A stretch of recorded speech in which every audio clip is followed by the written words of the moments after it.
All right, what's up, you fucks? I went to Panera Bread to get a chicken sandwich. Why does Panera Bread want to have a chicken sandwich? I don't know.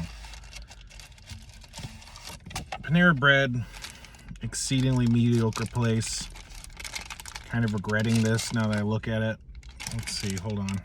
I don't know what I expected. This doesn't look very good. Let's just get it over with. Okay, the chicken itself is like a decent piece of chicken. It tastes like real chicken. It was a little bit dry, but it was like, it had a quality about it that was like more like a legitimate piece of chicken that was just placed on a sandwich than like any of these other places, which is like, yeah, it's chicken, but it's like fast food chicken or something. I think these are seared, you know, as opposed to like fried or anything. But then also in places it had what felt like a breading to it. It wasn't most of it. It was just like in little parts. And the breading was gross. It was essentially like soggy gunk. Soggy gunk. Just soggy gunk. I don't know.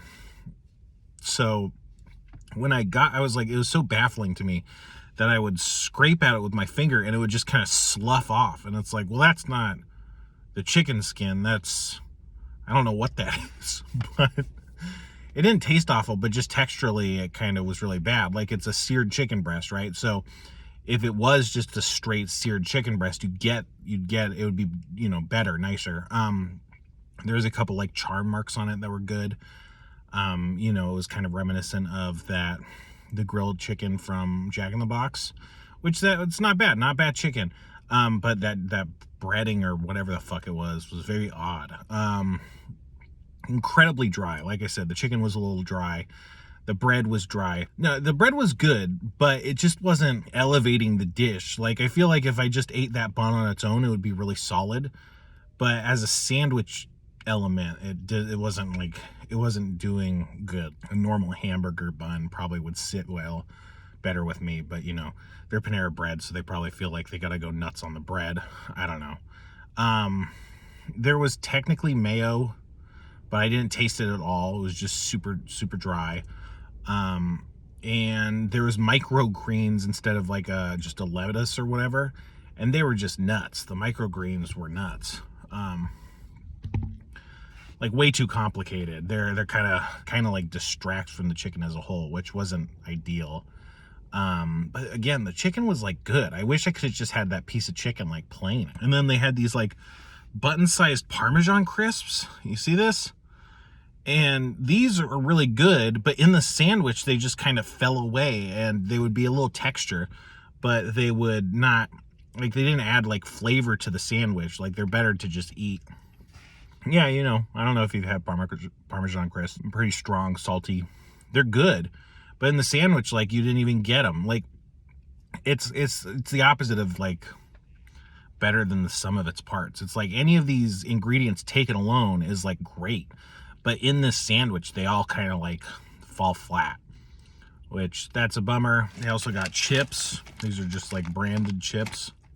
The thing about kettle chips is they're so oily, and that can kind of step on the salt a little bit. These are salted, but it's just mostly kind of oily. Better than the sandwich for sure. I think I could eat a big bag of those. It would take some time though. The oiliness kind of makes you not want to eat a bunch in a row, which is not what you want from chips, you know? You want chips to be like, I could just eat these forever. Then lastly, I got a corn chowder. I want to say I've had the corn chowder recently, but I do not remember. What is looking at this gonna do for you, you know? Just looks like fucking soup. It comes with tortilla strips that you're supposed to pour on top. That seems like too much. So corn chowder to me is like one of my top soups of all time. This is kind of passable despite itself, just because it's like, oh, there's corn in here, so it's like, how bad is that gonna be? The thing is, like, the tanginess, it kind of overtakes the corniness, so it just kind of tastes like vegetable soup. It doesn't even really hit like potato soup, which to me is like a pretty close analog of corn chowder. Not great. And it costs like $7. I'm in a parking lot. I don't know what all you can hear. It's insane. I would not get either of these again. like the fucking Thunderdome in here. I don't mind so much that cars like have loud mufflers and stuff, but what pisses me off is when you see the cars being loud, they're going like 15 to 25 miles an hour. It's like you're so loud and you're going 20 miles per hour. Like, I could beat you in a race if I started accelerating, and my car just sounds like a normal car. It fucking is insane. Anyway, I mean, realistically, the quality of the food that I just ate is like maybe a little under 2 forks. But in terms of like, I just paid for it and none of it was like interesting or fun or satisfying. It was like a sandwich and soup, but I couldn't get it as a deal. I had to pay full price for both items. So like for that, it's like 1 fork. It's like 0 forks, you know. I don't know if 0 or 1 are the same thing, but it's like, no, I don't think I ever want to eat at Panera Bread again based on this experience. Anytime I go, it's never good. So get the fuck out of here.